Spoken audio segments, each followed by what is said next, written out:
Welcome to core academy. My name है शिबा खान और मैं आज आपको क्लास 9 इकोनॉमिक्स का पॉवर्टी एज चैलेंज एक्सप्लेन करने वाली हूँ। पॉवर्टी एज चैलेंज इस चैप्टर को आज हम डिटेल से एनालाइज करेंगे। ओके, तो व्हाट इज पॉवर्टी? चैप्टर के बिगिनिंग में कुछ नेम दिए हैं, वो क्या होती है? पॉवर्टी क्या होती है? पॉवर्टी मीन्स गरीबी, ठीक है। Lack of needs, poverty means lack of needs, जिनके पास ये भी सुविधा नहीं है कि वो अपने फूड, अपने हाउस और अपने क्लोथ्स को उसको कंज्यूम ना कर पाए, तो उस चीज को पॉवर्टी कहेंगे। फिर से, what is poverty? Poverty is lack of basic needs. Poverty means ऐसी नीड्स जो आप कभी फुलफिल ही ना कर पाए। आपकी बेसिक नीड्स क्या है? रोटी, कपड़ा और मकान। तो आप इन चीजों को भी सर्वाइव ना कर पाए तो उसे हम पॉवर्टी मीन्स गरीबी कहेंगे। Who are poor and who are not? ये हमें कैसे पता चलेगा कि कौन गरीब है और कौन नहीं है? ठीक है, तो उसके लिए government has created a line, एक थिन लाइन ड्रॉ की गई है, मीन्स एक मार्जिन ड्रॉ किया गया है जिसमें ये बताया गया है कि अगर इससे जो कम अर्न करेगा वो पॉवर्टी लाइन के ऊपर होगा, मीन्स गरीबी रेखा में होगा, और जो इस लाइन से ज्यादा अर्न करता होगा वो नॉर्मल लाइन में सर्वाइव करता होगा। ठीक है, तो कौन क्रिएट किया है? Government has created a line. ठीक है, व्हाट इज पॉवर्टी लाइन? अब ये आप सोचोगे पॉवर्टी लाइन है क्या? A person with less income, ऐसे लोग जो लेस इनकम अर्न करते हैं, then poverty line is considered to be as a poor. जो पॉवर्टी लाइन से कम इनकम अर्न कर पाते हैं उन्हें पुअर की कैटेगरी में रखा गया है, मीन्स गरीबों की कैटेगरी में रखा गया है। Poverty line differ and changes time to time. हर कंट्री, इंडिया में पॉवर्टी लाइन डिफरेंट है, अमेरिका में पॉवर्टी लाइन डिफरेंट है ना, और ये समय समय पे चेंज होते रहती है। 2011 में कुछ और थी, 2021 में कुछ और होगी, है ना, ये थी बातें। अब पॉवर्टी लाइन डिसाइड कैसे करेंगे? How do we decide poverty line? Price of food, clothes plus house plus other basic needs is equals to poverty line.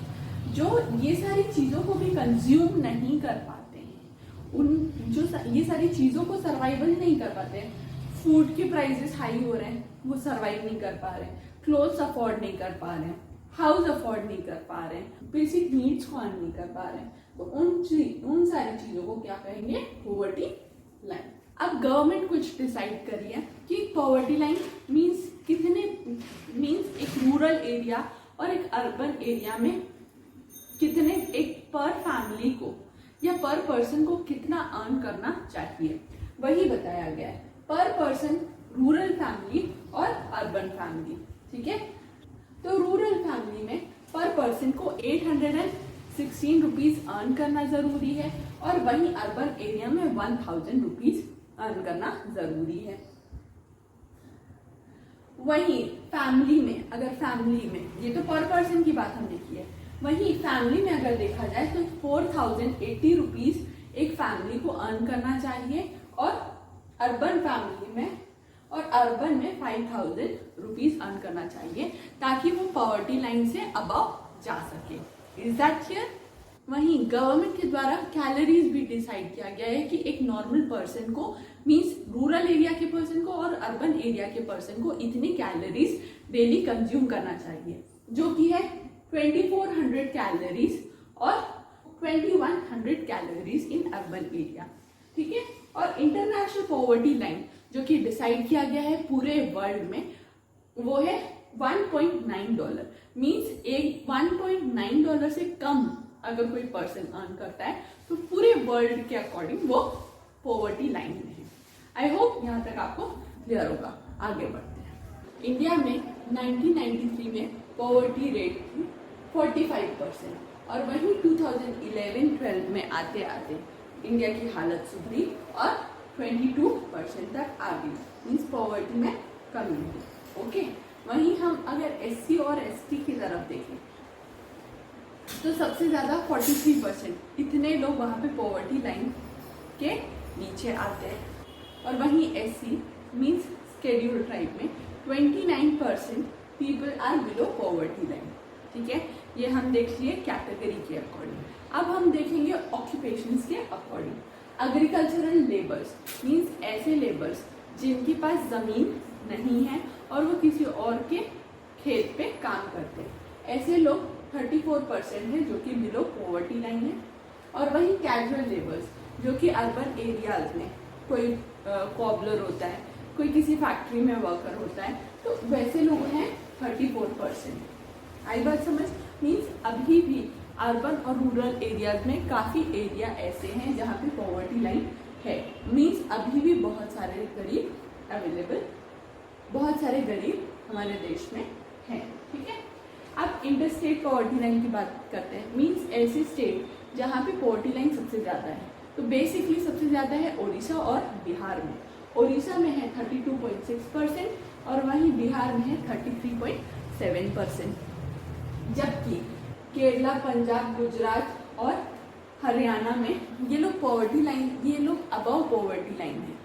क्योंकि जैसे पंजाब और हरियाणा में जैसे ही ग्रीन रिवॉल्यूशन आया तो ग्रीन रिवॉल्यूशन इन स्टेट्स ने एक्सेप्ट किया और बहुत सारे प्रॉफिट अर्न किए। वहीं केरला की गवर्नमेंट ने सबसे ज़्यादा फोकस किया लोगों की हेल्थ और एजुकेशन में, which is known as human resources. West Bengal में लैंड को इक्वली डिस्ट्रीब्यूट कर दिया, जिस पे पॉवर्टी लाइन सबसे नहीं के बराबर रह गई। वहीं आंध्र प्रदेश और तेलंगाना में फूड प्राइसेस या फूड कमोडिटीज़ को इतने लेस कर दिए कि नॉर्मल पीपल भी सर्वाइव कर सकें। तो ये सारी गवर्नमेंट को कुछ ऐसे टर्म्स एंड कंडीशंस निकालने चाहिए जो पॉवर्टी लाइन को ही ख़त्म कर दे, है ना। मीन्स कोई भी गरीब ना रहे, बहुत सारे लोग सर्वाइव कर पाए, है ना।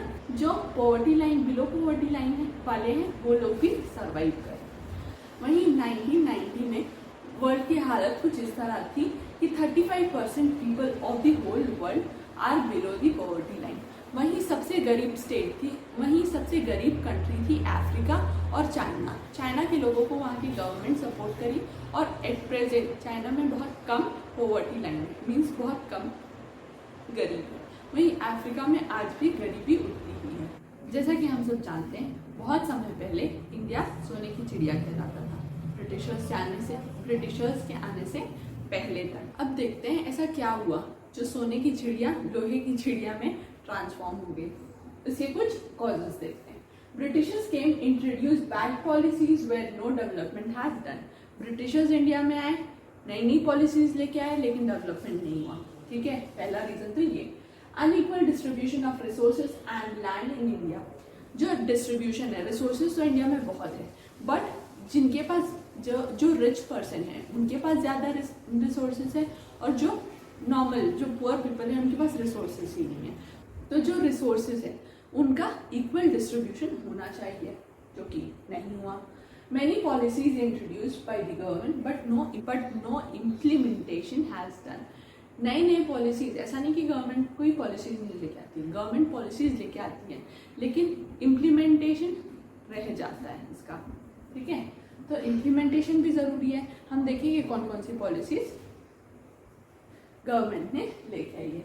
Small farmers take loans and then they are unable to repay it.